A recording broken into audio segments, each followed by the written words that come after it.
Seconds.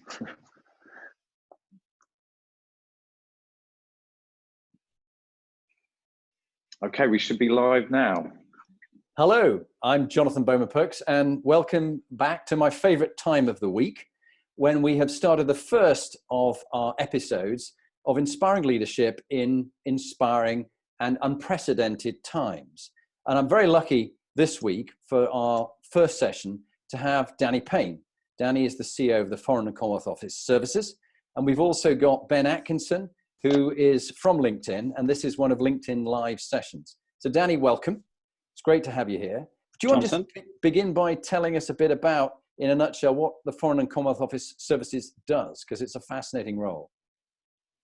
Yeah, we're a part of the Foreign Office that doesn't really get talked about too much. But basically, we run and support embassies all over the world and have done for several decades. And these are not ordinary buildings. These are pretty complex, and they're in over 250 cities around the world. We also support a lot of IT systems and a lot of logistics systems around the world. And we focus mostly on projects and running live services. What I love about FCDO Services in particular is it's one of the only organizations which is truly global, that's doing things on behalf of the British government all over the world. And the sorts of people that join FCDO Services, I mean, we have a lot of people that come in from industry because it's an engineering technical based organization. We also have a lot of people who join from government as well. And so we have a really unique mix of expertise globally and people who are driven to do the right thing. Brilliant.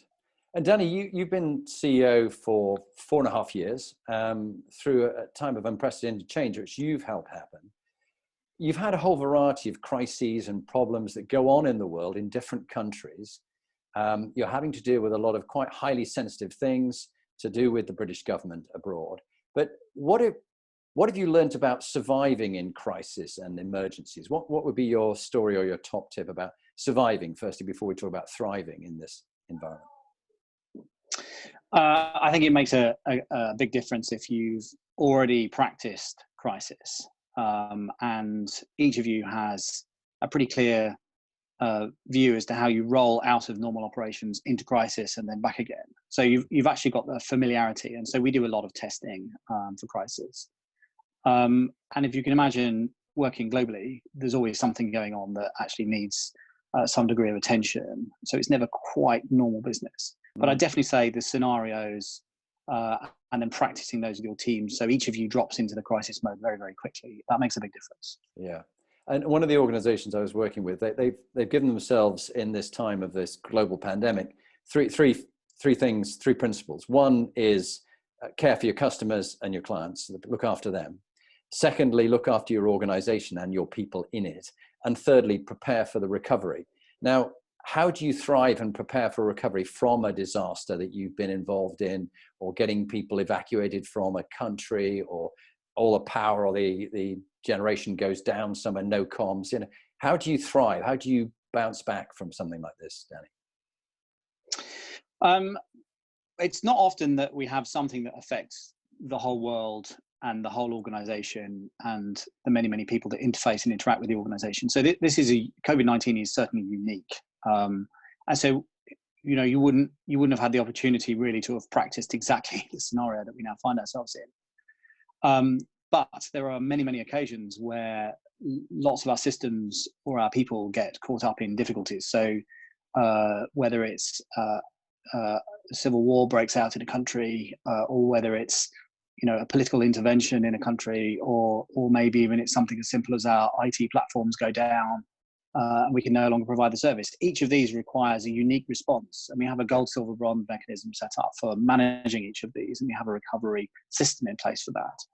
And with COVID-19, because obviously this can have a personal effect on every single person, and has a dynamic commercial impact as well, this is going to be much more complex to roll back from.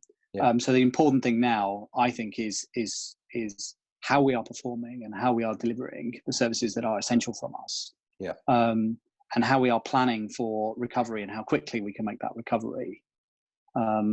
So we are scenario planning what that recovery looks like right now, whilst also dealing with the short-term issues. Very wise. And in surviving and thriving and recovering, we need good leadership. We need good, inspiring leaders. You've come from a very much an engineering and big programs, dealing with crises, delivering big things. Who's inspired you, or what are the qualities of the inspiring leaders that you've been lucky enough to work for, the mentors you've had? I think you had one in particular that you were impressed by. Yeah, I mean, I've been very fortunate that I've had some great people to work with over the years, and parking my sort of mentor for a moment. I mean, working in the Foreign Office is an amazing personal experience. You know, you have some brilliantly capable people that really do go the extra mile, and the consular support and the consular crisis management systems that have been in support recently through COVID-19 have just been absolutely just inspiring in itself.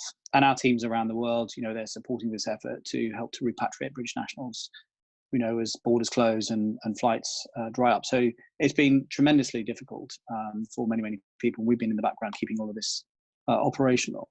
So I'm really inspired by the men and women of the organisation who come in and you know, at a moment's notice they're prepared to step up and stand in. And there are many examples around the world of where our staff are doing that today. Yeah. In terms of my own personal experience from an engineering background, I mean, major engineering programs, they have a tendency to have problems. And often it's how you respond in those problems that can make a real difference. In particular, I was inspired by someone who I've sort of trended behind them in terms of their career by about 10 years. And at each stage of their career, I've sort of had the time to talk to them about how they faced certain situations and how they faced some of the challenges and the uncertainties. And the two things that really stood out for me, one of them is it's all about the team. You know, fundamentally, the team make all the difference. And also, it's really important that you have a really good leadership team around you to work with. And so if you've got 15,000 staff that you're trying to influence, you know, be open to those and be in touch with them in the best way that you can. But if you've got 8 people that you're managing, those are the people that you really need to get it right with. Great. And you talked about teams very briefly, Danny. When you've been with a great team in a time of crisis, when you need to handle unusual, unprecedented things, what makes a great team, have you found, when you've worked with one? Well, I think I've got a great team now. I'm very privileged with the team I have. I think what makes us a good team is the fact that we're supportive of one another and we look out for each other. And we want to kind of make sure that that's happening throughout the leadership of the organisation. So we're not just involved in the tactical activities of the day and the sort of practical things that need to be done. We're actually involved in the human side of each of us. And I think at this juncture at the moment, you know, you really need to be looking out for the stresses and strains on individuals and the mental well-being. It was interesting. If you bleed, you can see it. You can put a bandage on it. You know, when people are under pressure and there's a lot of stress, it can affect your mental well-being. This is one of those sorts of times at the moment, and you won't bleed. So you've got to know your team, and your team have got to know you, and they've got to know when to step in. Yeah, especially around mental health and well-being. That's a great bit of advice, actually, Danny, to end on. That sort of mental health is the key one we've got to look after. Danny, look, thank you for that. We're coming to the end of part 1, which we're just going to pause our recording there. And while we're doing that, we're then going to start it again. And we're going to get Ben, who's going to have a look at, as moderator, who's been sending any questions in. Please do get the questions coming in, guys, for Danny. And we're going to go on with his story and mix it in between some of the questions. So let's just end that.